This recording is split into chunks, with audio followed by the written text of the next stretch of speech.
Masechet Nazir, Daf Kaf Gimel. Today's all about intention, doing something bad but without intention, or doing something good but with wrong intention. So from fascinating Agadot, and they're all built upon the following Mishnah. Haisha shenadra ben Nazir v'ayta shota b'yayin umitamea lemetim hare ze sofeget et ha'arba'im. If a woman takes a vow to be a Nazira, and she then is, knowing that she's a Nazira, she drinks wine and goes and becomes Tameh Lamet, so she is sinning, violating, and she doesn't care. So her punishment will be that she gets 40 lashes. Okay. Hefer la ba'ala, v'hi lo yad'a shefer la ba'ala, v'ayta shota b'yayin umitameh alemetim, ena sofeget et ha'arba'im. Right, so the law of the lashes is the same for Nazir, Nazira. It's all, that's the basic law. And really, you don't even have to tell us that. But here's the chidush of the Mishnah. If the husband had annulled her Nazirut, and she just didn't know that he annulled it, and she was going on and continuing to drink wine and becoming Tameh Lamet, then she does not get lashes. Even though, from her perspective, she thought she was sinning, she was intending to sin, but if you intend to sin but don't actually sin, then you're not going to get punished. We discussed what cases is talking about already earlier. This could be talking, it really doesn't matter how you view annulment. If you think annulment works retroactively, well then that would cover any case. That if she is a Nazira, of course she gets lashes. If he annulled it, and annulment works retroactively, so even though she was never a Nazira, since she was never a Nazira, so therefore she's not going to be get lashes. It can also work if you say that annulment works from the point of annulment and onward. It just means that she's drinking after that point. So she was a Nazira on Sunday. She became a Nazira. The husband heard about it on Monday and annulled it. But she didn't hear that he annulled it. So then on Tuesday she goes ahead and drinks wine. So she is not sinning because that's after the annulment, even though she was not informed, so she thinks she's doing something negative. Good. Rabbi Yehuda Omer, Im ena sofeget et arba'im, tispog makat mardut. So Rabbi Yehuda says, even in the last case where she does not, on a Doraita level, get any lashes because she was not actually in Nazirah, nevertheless, she does deserve something, and so she should get makat mardut, means lashes for being rebellious, for going against the sages. This is something that the sages can impose for various infractions that are not Doraita infractions, but things that the rabbis see as being problematic and they want to keep people away from, or the people are just not rebelling against the rabbinic authority in some way. So Rabbi Yehuda says the rabbi should impose lashes for intending to violate the Nazirut, even though she was not actually a Nazira. All right, now we have a Braita. Tenora Banan. Isha haferam v'Hashem yislach la. So this is in the context of vows in general in Bimidbar Lamed, not Nazir in particular, but vows in general. Her husband can annul her vows, and God will forgive her. So literally just means that God forgives the vow. Now, the question is, though, but why does she need forgiveness? And so this Midrash explains that it was talking about a woman who took a vow. It could be any vow that she is going to not drink wine or eat meat, and her husband annuls the vow and she doesn't know, and then she goes ahead and violates the vow and drinks wine or eats meat, that she requires atonement. So even though she did not literally sin because her vow was annulled, nevertheless she intended to sin, and that's not a good thing. וכשהיה מגיע רבי עקיבא אצל פסוק זה היה בוכה. ומה מי שנתכוון לעלות בידו בשר חזיר ועלה בידו בשר טלה טעון כפרה וסליחה, המתכוון לעלות בידו בשר חזיר ועלה בידו בשר חזיר על אחת כמה וכמה. When Rabbi Akiva would read this pasuk together with this explanation, he would cry because he's comparing a woman, this woman who thought that she was sinning, she was intending to sin even though she didn't, and she requires atonement. That's similar to the following case. It's really equivalent. Someone who was intending to eat pig. And so he goes into the pot to take a piece of pig, or into the refrigerator to take a piece of pig. And turns out he gets a piece of lamb. And they look the same. He couldn't tell the difference. And so he thought he's sinning. He's intending to sin. Turns out, actually, it was kosher. That person requires atonement, right? That's the same as this woman. So we're going to learn a kal vachomer from that. All the more so, someone who intends to eat pig meat, and he actually does eat pig meat, all the more so, how much atonement will that person require? Okay, so you see just the severity of sins that one needs atonement, even if you don't actually sin, but just think about sinning. If you just try to do it and not successful, that still requires atonement. Again, there wouldn't be any official punishment like lashes, but it still requires some level of spiritual atonement. Okay. The Braita continues and adds yet another variation, another case where someone needs atonement. And this is regarding the pasuk of Asham Talui, a special Asham. If someone makes a sin, is not sure, someone does something and is unsure if they sinned or not, and they can't verify it, so they have to they can't bring a korban chatat, because you can't bring a korban chatat if you don't need to, but they have to bring something because maybe they sinned, so that person brings Asham Talui. So מה מי שהתכוון לענות בידו בשר טלה ועלה בידו בשר חזיר כגון חתיכה ספק של שומן ספק של חלב אמר קרא נשא ונשא עוונו. So here's the first part of the kal vachomer. Someone who intends to eat kosher. He thought that this is kosher, and so he took this thing from the refrigerator thinking it was kosher, and it turns out it was not kosher, or there's a doubt if it was kosher. For example, you have a piece of meat in the fridge that is a 50% chance that it is forbidden fat, and 50% chance that it is permitted fat, and 50% that it is forbidden fat. And so that person, he eats it afterwards and says, oh, I threw out the label. I don't know what kind of meat that was. I intended to eat, I thought it was kosher, but then I found out later that someone had put some non-kosher, and I'm not sure if this is the one, if this is the kosher one or the non-kosher one. So if that person requires atonement, then all the more so, someone who actually intends to eat pig and does eat pig, how much more will that person require atonement? Okay, so this is the second case. It's a little different from the first one. In the first one, the woman or the person or this person, both of them had intention to sin, just that they didn't sin. This person intended not to eat kosher, but there's a piece there, and this piece that he ate is 50% chance that it's not kosher. So he intended for kosher, but he may have eaten something non-kosher. A slight variation on that case is Isi ben Yehuda omer ve'lo yada ve'asher v'nasa avono u'ma mi shenitkaven la'alot biyado basar taleh ve'ala biyado basar chazir kegon shetei chatichot achat shel chelev achat shel shuman ונשא עוונו מתכוון לעלות בידו בשר חזיר ועלה בידו בשר חזיר על אחת כמה וכמה. Okay, very similar to the previous case, except that it's not that it's one piece of meat. I know that I ate this piece of meat. I'm just not sure if this was a kosher or non-kosher piece of meat. Isi ben Yehuda applies the same lesson of a Asham Talui to someone who intends to eat kosher, but in the end ate or possibly ate non-kosher. For example, that there's two pieces of meat in the refrigerator, and he intends to take the kosher one, but then he's not sure, because then he realizes that there were two of them, and one was not kosher, one was kosher, and so that person has to bring an Asham Talui.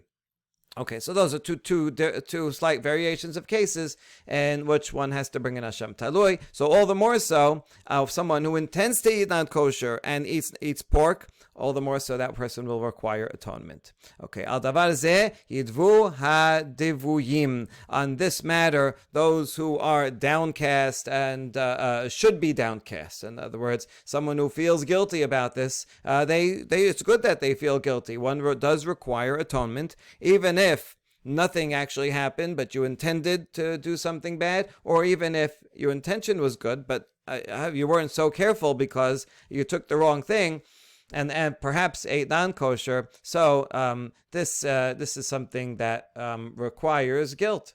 Okay, v'chol hane lamali. Now the question is, why do I need all these examples? Right? There's 3 different examples. Can just bring one in this Braita? Sirichin. I need all of them. Ditana gabe isha hatamu debaya kapara slicha mishum debe kara lisura ikavan. So if I only had the case of the woman who made a vow, but the vow was annulled, which is equivalent to the person who intended to eat pig, but in the end happened to be that it was kosher. All right, those are exactly the same case. So, and you told me that that person needs atonement. I would say maybe there the person needs atonement because they intended to violate a prohibition. But in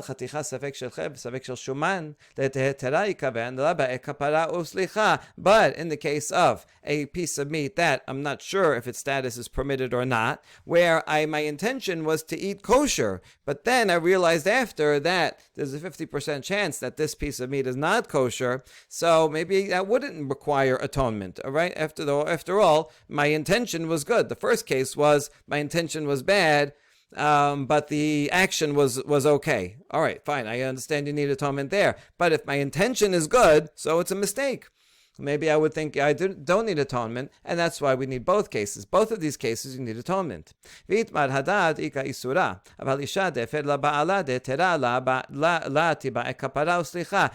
only had the case of the piece of meat that is 50% chance that it's forbidden, there actually is a prohibition there, or at least a chance of a prohibition. So I would think that needs atonement. Even though it's just a chance, but the woman whose vow had been annulled, who actually was permitted, she didn't violate anything. And similarly, the person who thought he was eating pork, but actually was eating kosher, did not actually violate any sin, and therefore would not require atonement. So that's why I need both of these cases. So that's an important principle. You need atonement. Now, again, neither of these cases will have the full punishment for doing something on purpose. And in fact, if you don't actually violate, then there's no punishment at all, except according to Biyudah, maybe makat mardut. Okay, but nevertheless, the point is that both of these require some level of atonement, either if one intends to sin but actually doesn't, or one intends to eat kosher, but in the end a sin actually happens. They both need atonement. In fact, for almost all korbanot, korban chatat and asham, are almost always for doing something unintentionally. If someone violates intentionally, then they don't get the benefit of having atonement through a korban. Okay, I've had those two, and I didn't have the case of Isi ben Yehuda, who talked about two different pieces. But in the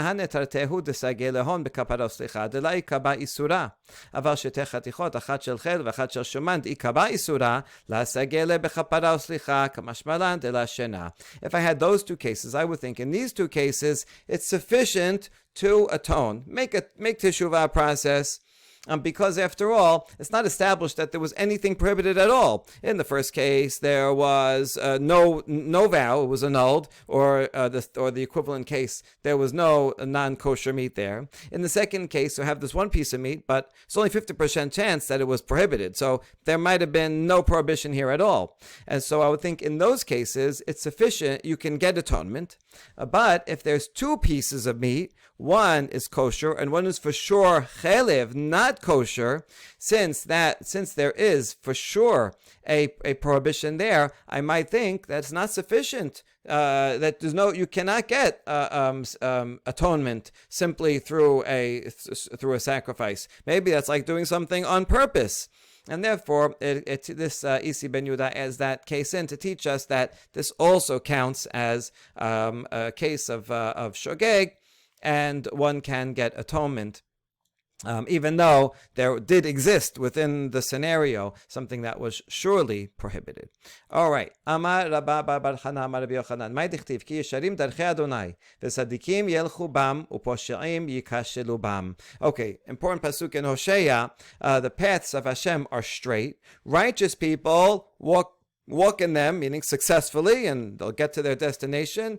Poshim, however, transgressors will stumble in them. Now, it looks like it's talking about the same path, right? And yet, how could it be that we're talking about the same path, the path of the path of Hashem, and yet two people walking down the same path, one will be successful and one will fall?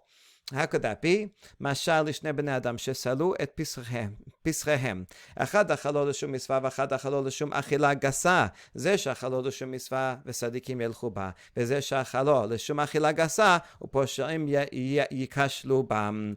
So here's an example of a case. Two people are roast their Pesach offerings, and one of them eats it for proper intention. This is for the mitzvah of Korban Pesach, and he does everything properly. And the other one eats it because of his base desire to eat a big barbecue.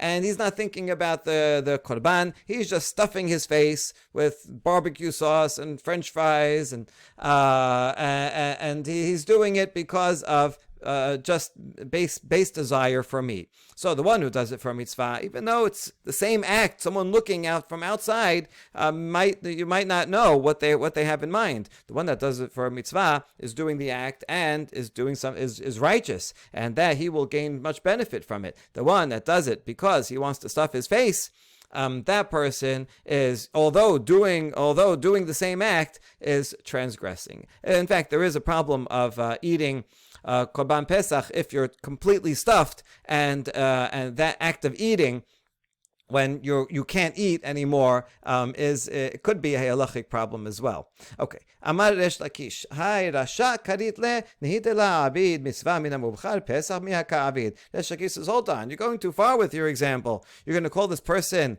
an evildoer? Okay, I understand he didn't do the mitzvah in the optimal manner, right? But he does fulfill his mitzvah, right? Let's assume he's not completely stuffed and is not even called an act of eating. Okay, he's eating, although he's not eating in the proper way with the proper intention. Okay, so he's not the best guy, but he fulfills his basic mitzvah. You wouldn't call him evil just because he's not doing it, not doing 100%, right? If you get a 90 on your test, you're not. That doesn't mean you're failing. Ela mashal lishne bnei adam ze ishto v'achato imo ze ishto v'achato imo laze nizdamena lo ishto v'laze nizdamena lo achato ze shenizdamena lo ishto sadikim yelchu bam ze shenizdamena lo achato poshem yikashelu bam. So here instead, Shakish is going to offer a different example. A person has his wife and his sister, and they're both living in his house. They're both together in the same house for whatever reason. And the other guy also has the same thing, his wife and his sister. And this guy comes home one day, and I don't know why, maybe it's dark, maybe he's drunk, and he then sleeps with one of them. One of them happens to be that he's with his wife. The other one so happens is with his sister. The one who's with his wife, Sadikim, right? He fulfilled the mitzvah of Ona to be with his wife. That which with his sister, Poshaim, that is evildoer, and he stumbles over them. He committed terrible sin of Arayot. Now you could say, wait, one is evil, one is, maybe it's just a chance because they're both drunk. Well, we're going to be talking about drinking and how you shouldn't put yourself in a drunken state if there's any chance that you're going to thereby cause yourself to stumble. And even so, probably a person who has certain thoughts and inclinations when they're sober will act out in one way or another when they are drunk or when they're in a sleepy state or whatever. And so this kind of reveals what this person was all about. So even though they're in the same situation, one will come out okay and one will not. Now, what the Gemara says, that's not a good example. We want an example of one exact action, like the one in Korban Pesach, that they're both roasting and eating the same exact thing. Here, you're talking about two people that did two different actions. It's not comparable. Those actions with his wife or his sister, that's completely different. So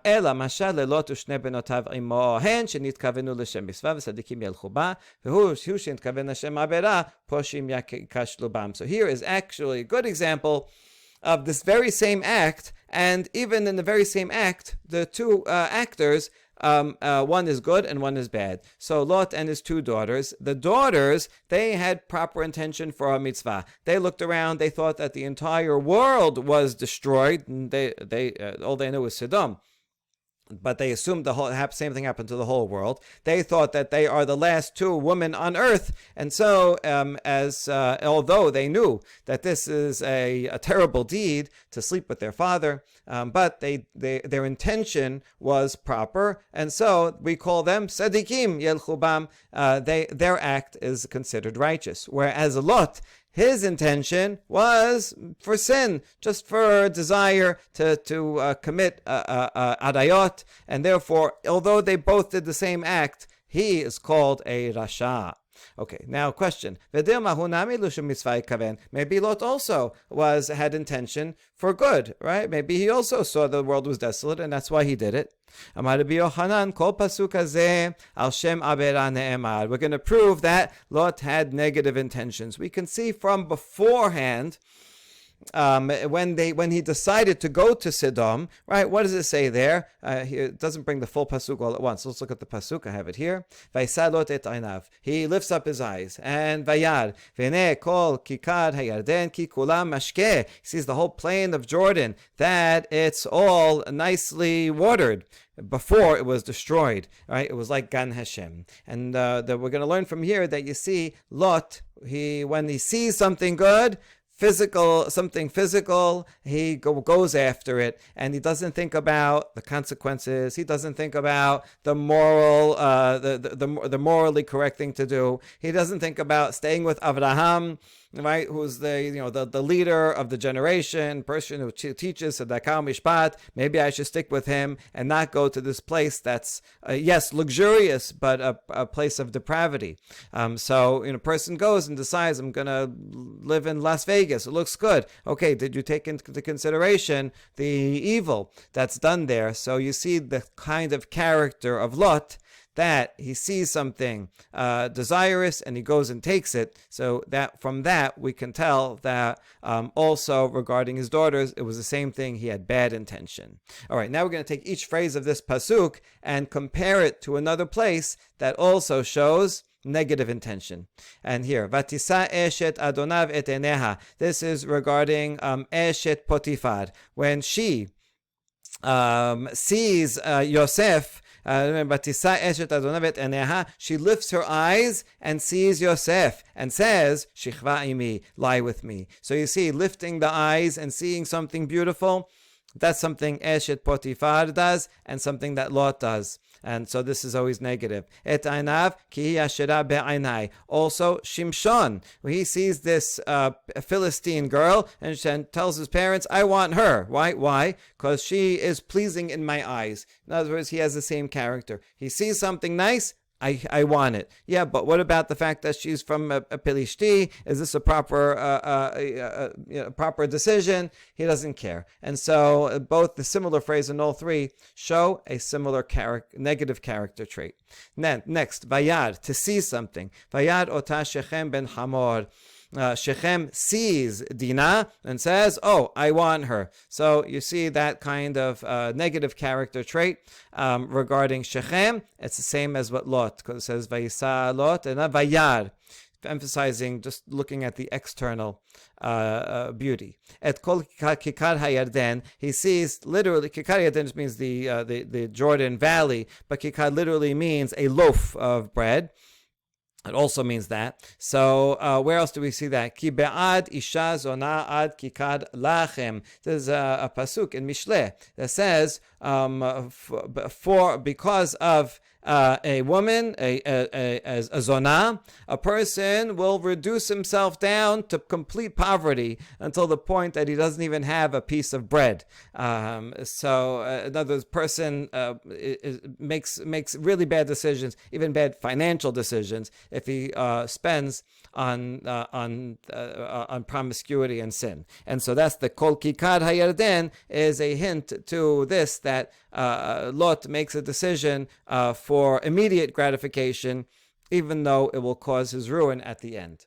Ki chula mashke, that the valley of Sodom is all watered, beautiful, well watered, and he's desirous of that. Well, where else do we see someone who receives water and thereby lusts after it and makes a wrong decision? We find this in Hosea, who is making a parable of Bnei Israel relationship with Hashem to a man and a woman.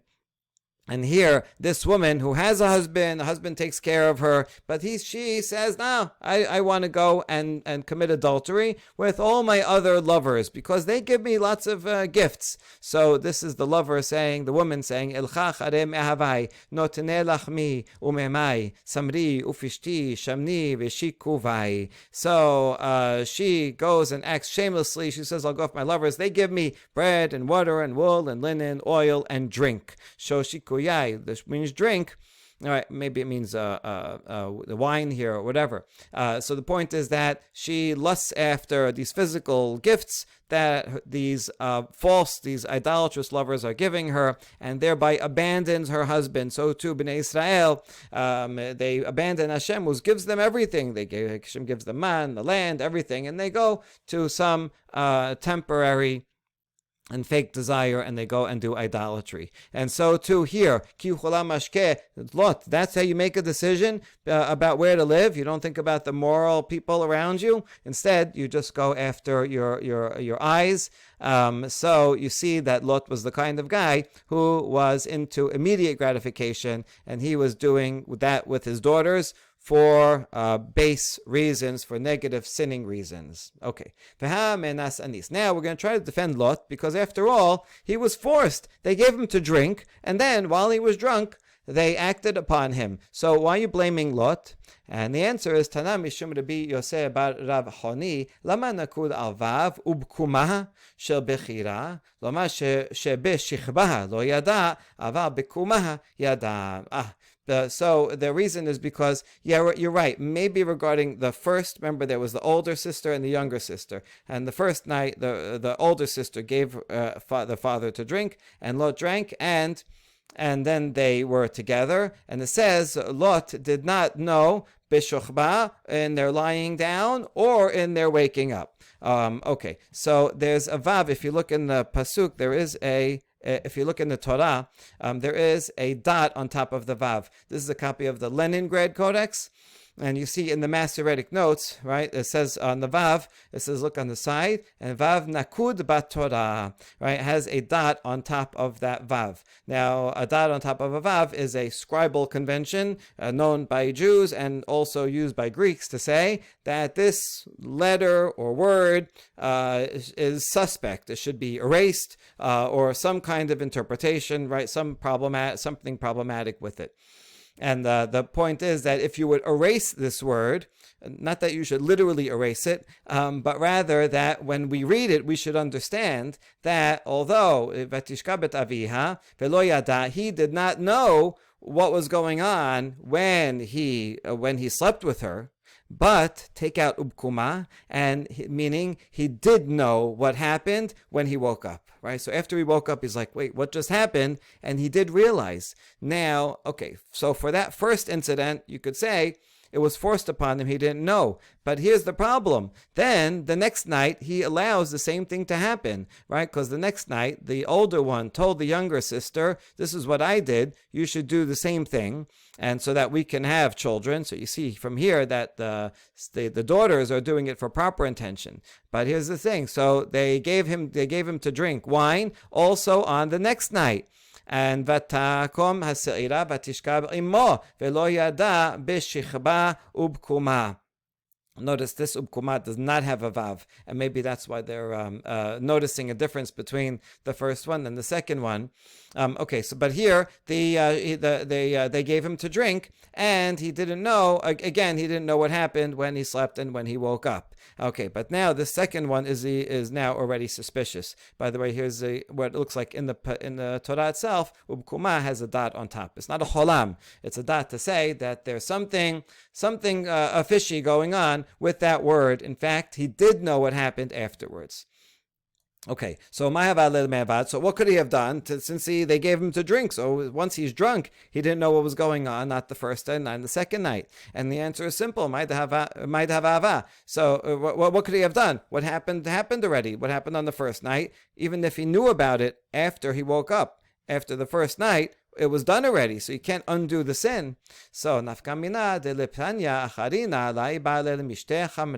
No, there is a big difference. For the next night, he should not have drunk because he knows, last night I got drunk and look what a terrible thing happened because of it. Tonight, you know what? The daughters are offering to drink. He says, no, I'm not going to drink. All right, so this is a very important lesson. A person can't go and put himself into a state where he will get drunk or for whatever reason not know what's going on, and then end up sinning and say, "Oh, it was not my fault." No, you have to know that if your mind is going to be impaired, and you're going to be in a situation where you may do something negative, you are responsible. You have to be responsible for not getting drunk in the first place, right? If you know you're going to be drinking, make sure that you have a way home, that you're not putting yourself in a situation that you're driving and putting yourself and other people in danger.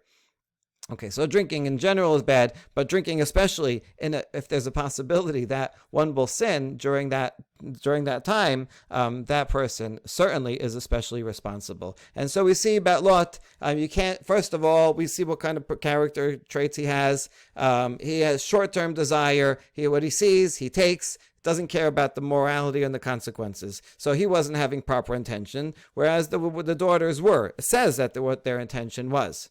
And furthermore, you could say, well, he didn't know what was going on. Maybe the first night, maybe you could say it wasn't going on. All right, maybe he shouldn't have gotten so drunk any time. But even if you want to give him a pass for the first night, the second night, he knew what happened, and he kind of wanted it to happen. And so Lot is remembered for evil. All right, pretty harsh on Lot, but I think it's deserved. Darash Rava, Mai dichtiv, ach nifsha mikiryat Oz, midyanim kibriach Amman. Continuing on this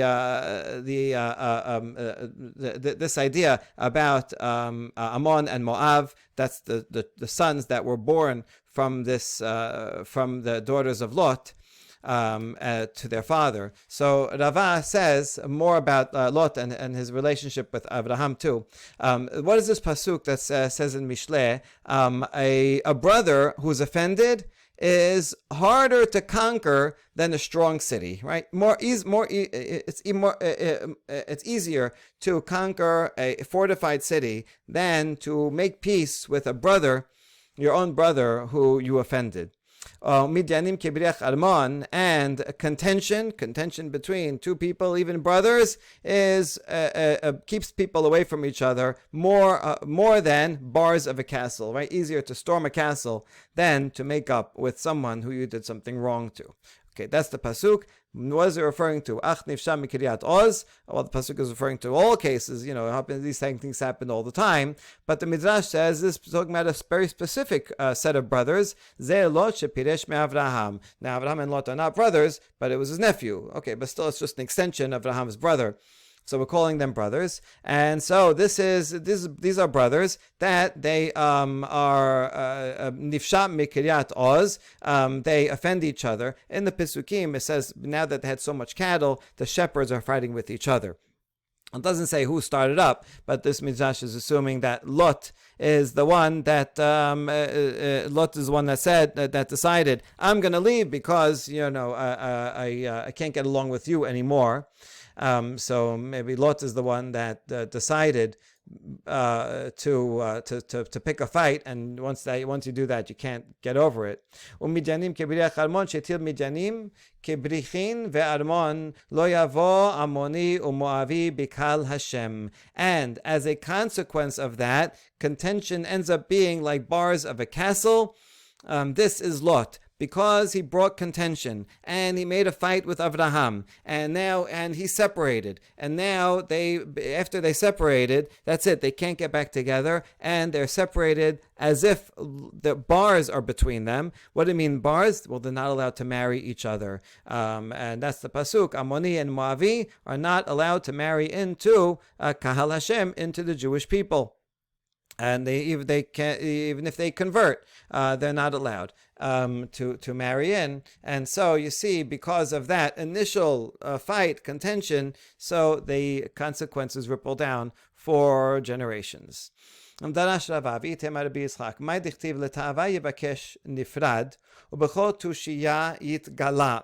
the meaning of this pasuk in Mishle? It says someone who separates himself seeks his own desire, right? He's going off and doing his own thing.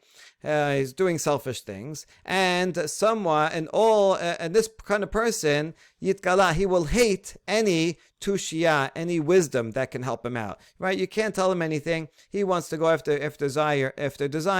It's going to be hard to give him any good advice. Who is that referring to? So this refers to Lot. He decided to leave Abraham and go by himself and live in Sodom because he was desirous of the physical things that were there. And in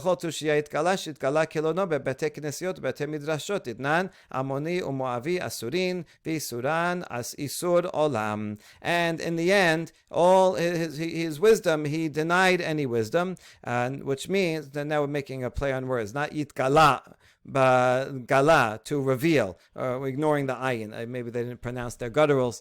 And so reading it as to reveal that all of his shame will be revealed in synagogues and study houses. As the Mishnah says, Ammoni and Moavi are prohibited, and their prohibition is permanent, forever. And so in Batei Knesiot, they're going to be reading this pasuk, and Batei Midrashot, they're going to be reading this Mishnah. And every time they read it, they'll remember, oh, why are they prohibited? Oh, yeah, you remember what Lot did, how he separated from Abraham, and how he sinned with his daughters. And so, because of that initial action, he will be remembered in shame for a long, long time. Amar Ula, Tamar Zinneta, Zimri Zina. Ula is comparing these two figures that did something similar, but with opposite consequences. Tamar engaged in zinut. She actually dressed up as a zonah and had relations with her father-in-law Yehuda, but she had good intention. She wanted to uphold the name of the deceased and continue have a child from the family, so she wasn't doing it for personal reasons. Whereas Zimri, he went and as part of a rebellion against Moshe to sin in public with a Midianite woman. And what are the consequences? Because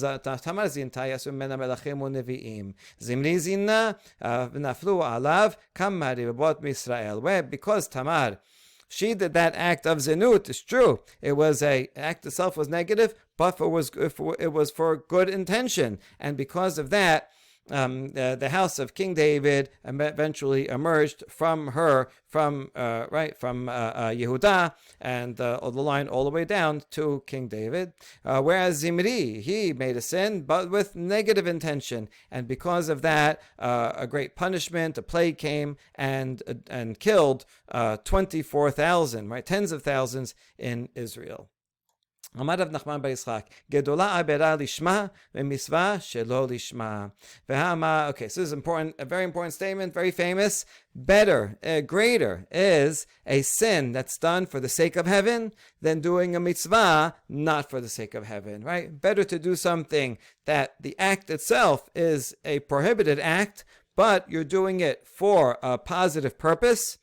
That is better than doing something that itself is a positive act, but your intention is against heaven. We're going to see Shalol Lishma doesn't mean that not for the sake of heaven. It means even means against. Okay, now question. Wait a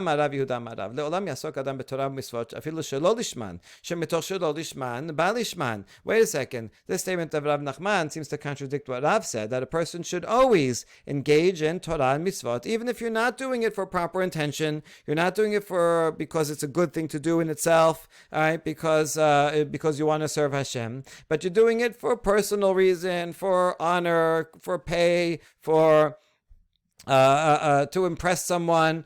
Still you should do it, because by starting to do it not for its own sake, you will come to do it for its own sake, right? Fake it till you make it.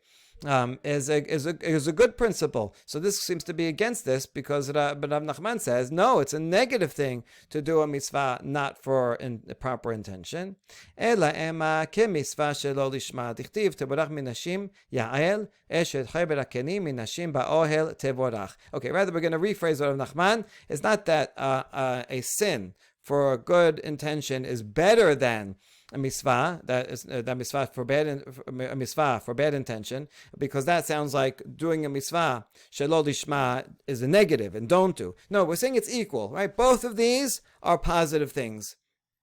Right, and so both positive things. So that reconciles with Rav. Rav says, of course, the best thing is to do a mitzvah lishma. Okay, but if you're not doing it lishma right now, it's okay. Do it shelo lishma. And also avera lishma. Listen, if you can accomplish something by not sinning, certainly better not to sin. But in some instances, there is a need to sin in order to accomplish something more important. And that's a mitzvah. That's an avera lishma. So both of these are good things. What's an example?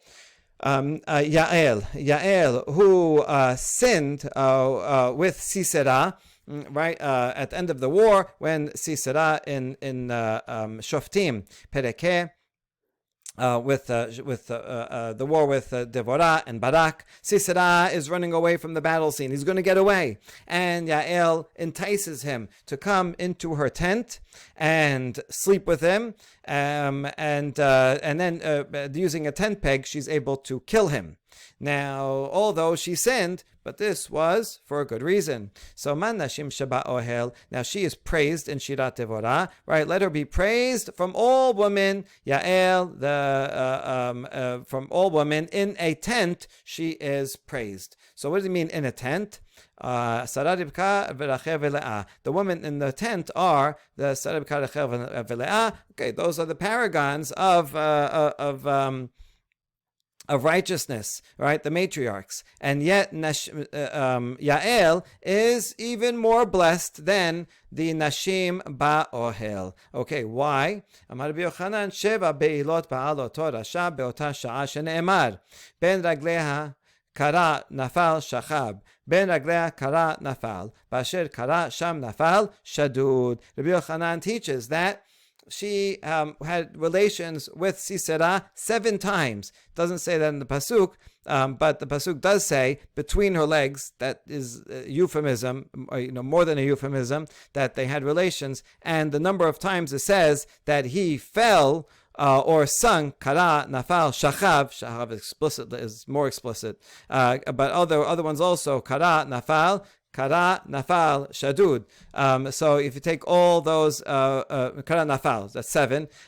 So that's 7 verbs implying that she had relations. So she did that to tire him out until he was exhausted, fell asleep, and deep slumber, and then she was able to take the tent peg and drive it right into his skull and kill him. So she, although this is an avera, but nevertheless it's an avera lishma, and so she is more praiseworthy than everyone. Okay, now a question, a little bit of an unkind question to Yael. Wait a second, but maybe she enjoyed being with Sisera. All right, luckily we're going to reject this. Amar Rabbi Yochanan kol tovatan shel rashaim ena ela ra'a esel sadikim. Says no, anything that is good for the wicked is negative for the righteous. And so her giving a benefit to Sisera, this is, if you have to give benefit to an evil person, it hurts you to do that, right? You think of like an undercover Israeli spy who has to be nice to a terrorist that he's meeting, right? And has to show deference and respect and all that, right? It's killing him inside, this evil person, okay? But he knows he has to keep his cover and do this so that eventually. So there's no enjoyment that she is getting from being with him. Another example of this is Hashem comes to Lavan when he's chasing Yaakov and says, Hashem says, don't speak to Yaakov, not good and not bad. Now, Bishlam Ara Shapir, I understand why Hashem says, don't tell him anything bad. He's Yaakov. I don't want you to say something bad to him. Ela Tova Ma'ilo. Why not give him a compliment? Why is Hashem saying, don't even give him a compliment? Ela Lav Shema'amina Tova Torah Ahi Shema'amina. Rather, we learn from here that something good from an evil person it's also bad, right? If Putin gives you a compliment of what a good guy you are, then you know that you did something bad, because if an evil person is complimenting you, then that doesn't mean you're not doing the right thing. Okay, so that's how we learn from that. All right, now Gufa, we're just going to analyze more this important statement. Amar Rav Yehuda Amar Rav, Leolam yasok adam betorah u'b'misvot v'afilu shelo lishman, shemitoch shelo lishman ba lishman. Okay, right, famous statement. One should always engage in Torah Misfort even without proper intention, because eventually you get used to doing it. And although in the beginning, persons comes to Bet Knesset to get candy, to get prizes, but then they come and they end up liking it, and they learn how to read, and they learn to enjoy the tefillah and benefit from it, and then they'll come also without the candy. שבשכר 42 קורבנות שהקריב בלק הרשע, זכה ויעשה ממנו רות. ואמר רבי יוסף ברבי חנינה, רות בת בנו של עגלון מלך מואב הייתה. And so we can learn this from the fact that the Balak, who hired Bilam, they had to go from mountaintop to mountaintop to try to curse Bnei Israel. And in order to get the power to curse, they made 7 altars and sacrificed 2 animals on each altar, and they did this in 3 different places. So 3 times 7 times 2, you get 42. So that's the 42 sacrifices that Balak made, even though this is a mitzvah shelo lishma, to make sacrifices to Hashem, although their intention was not just that their intention was for personal gain. Their intention is actually for evil, to curse Bnei Israel. Nevertheless, that Averah was, this is a mitzvah, rather, shelo lishma. That mitzvah has some merit. And because of that, they got, Ruth came from Moab. And so Ruth coming from Moab, and eventually King David coming from her. So this was in merit, can you imagine this, of the 42 sacrifices to Hashem, even though their intention was not just shelo lishma, not for the sake of heaven. Their intention was against the sake of heaven. Nevertheless, there is reward for that. So Ruth beno shel Eglon melech Moab hayta. Ruth was the daughter of Eglon, the king of Moab, who descended from Balak, the king of Moab. And so that's how we know that Ruth was a direct descendant of Bilam. Okay. Amar Rabbi Chia bar Abba Amar Rabbi Yochanan, minayin she'en HaKadosh Baruch Hu mekapeach afilu sechar sicha na'a de'ilu bechira dekrite Moab. Amar lerachamana al tasar et Moab al tidgar bam milchama. Milchama hu dela aval sa'ure sa'arina. And so again, more on the theme of rewarding even a very small thing as part of a larger picture of something negative. There still is reward even for that small amount of good that someone does. So here, HaKadosh Baruch Hu will not deprive reward even from nice speech, proper speech. Compare the name of Moab to the name of Ammon. Moab, that's the older sister of Lot, called her son Moab, which means Me'av, from father. Now, what kind of name is that? To name a kid, you're basically you're from father, from my father, right? So she means that I conceived you from my own father through incest, right? So your father is also your grandfather. That's his name permanently, right? The person that came from his mother's father. So that is not a proper name, and because of that, the relationship to Moab is going to be more negative than that to Ammon. We see when Moshe is in the last year traveling through the lands on the other side of the Jordan, Hashem gives instructions. You can see the pasuk here, and says, "Al tasar et Moab." Tasar, we understand here as don't make a siege against them and don't start a war against them, because I'm not going to give you their land. That language is that's Moab. That language is a little bit different. than that which is said regarding Amon, where it says al tisurem. And tisurem we're understanding here to mean don't harass them, don't start up with them at all, and also valtit garbam, or start a fight with them. So it's not in particular a siege or war. It doesn't say the word war here. It says don't even start up with them at all. Okay, so the difference is because Moab, whose mother gave him such a negative name, that's a negative thing, extra negative stigma, and that's going to last long. It says so don't start up with them. So milchamahu dela, you can't make a war with Moab, but you can harass them. Right? It doesn't say don't harass them. It just says don't make a war and don't make a siege.